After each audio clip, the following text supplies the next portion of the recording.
लोग आजकल वजह बताकर नहीं, वजह बनाकर छोड़ जाते हैं।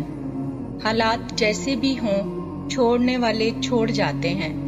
मकाम कोई भी हो, निभाने वाले निभा जाते हैं।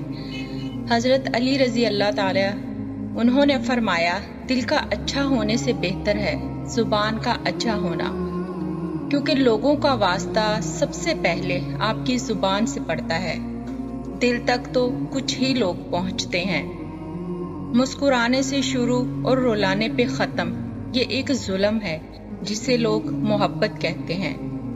तमाशा देखने का मज़ा तब आता है जब माहौल अपने खिलाफ हो और अपने किसी और के साथ हो। दिल का जख्म कभी दिखाया नहीं जाता, गम का किस्सा कभी सुनाया नहीं जाता। तुम मेरे चेहरे को जी भर के देख लेना, क्योंकि बार बार कफन उठाया नहीं जाता। हजरत अली रजी अल्लाह ताला उन्होंने फरमाया, मोहब्बत सबसे करो, लेकिन उससे और भी ज्यादा करो जिसके दिल में तुम्हारे लिए तुमसे भी ज्यादा मोहब्बत हो। पता नहीं नसीब खराब है या मैं खराब, हर उस शख्स ने दिल दुखाया है जिस पर मुझे नाज था। दोबारा गर्म की गई चाय और समझौता किया हुआ ताल्लुक, दोनों में पहले जैसी मिठास कभी नहीं रहती। हमेशा इखलाक से बात करो, क्योंकि इंसान पर सबसे ज्यादा मुसीबतें उसकी जुबान की वजह से आती हैं।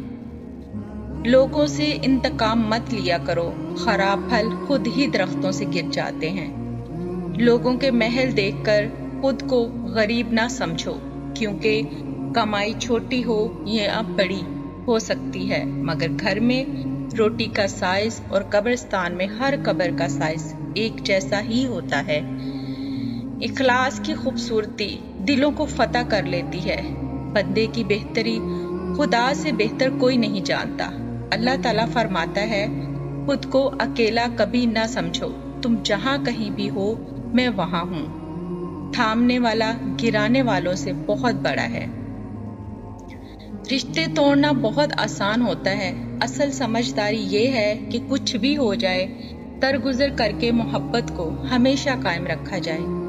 मोहब्बत होना बड़ी बात नहीं, मोहब्बत कायम रखना बड़ी बात है। लहजे में नरमी हो तो अल्फाज शिफा दे देते हैं, जिनके छूट जाने से हम जिंदा तो रहते हैं मगर जिंदगी हम में नहीं रहती।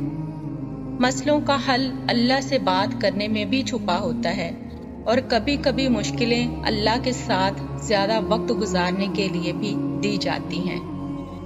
सब्र करने वाले सुकून में रहते हैं, क्योंकि इन्हें मालूम होता है कि अल्लाह बेहतर करेगा। दूसरों के बारे में गलत बोलना बहादुरी नहीं होती, बस हमारी तरबियत जाहिर होती है। वो जो अंदर से मर जाते हैं ना, वो फिर दूसरों को जीना सिखाते हैं। अल्फाज फूल की तरह होते हैं, इन्हें सोच समझकर आगाह किया करें। इनमें से आपकी ज़र्फ की महक आती है, क्योंकि फूलों को कभी इतर नहीं लगाया जाता। जो लोग अपने लिए जीते हैं, इनकी जिंदगी बहुत मुख्तसर होती है, और जो लोग दूसरों के लिए जीते हैं वो हमेशा जिंदा रहते हैं। एक उम्मीद है जो मुझे रोज जीने का सहारा देती है, और एक दिन मेरा अल्लाह मेरी सारी दुआएं सुन लेगा। जो अल्लाह पर यकीन रखते हैं, अल्लाह इनके लिए वसीले बना ही देता है। अल्लाह तो पाक मोहब्बतों का अमीन है, फिर वो तुम्हें तुम्हारी मोहब्बत से कैसे महरूम कर सकता है। मुझे फर्क नहीं पड़ता कि दुनिया क्या कहती है, मेरी नीयतों से वाकिफ मेरा खुदा है। कुछ नहीं भी मिला तो तब भी शुक्र है, क्योंकि हमारे मजहब में मायूसी कुफर है। गुनाहगार की आजिज़ी इबादत गुजार के गरूर से बेहतर है। कुछ लोग हमारी जिंदगी में खुशबू की तरह होते हैं, जो रोज महसूस तो होते हैं और दिखाई नहीं देते। अल्लाह जब राजी होता है तो हर चीज को वसीला बना देता है।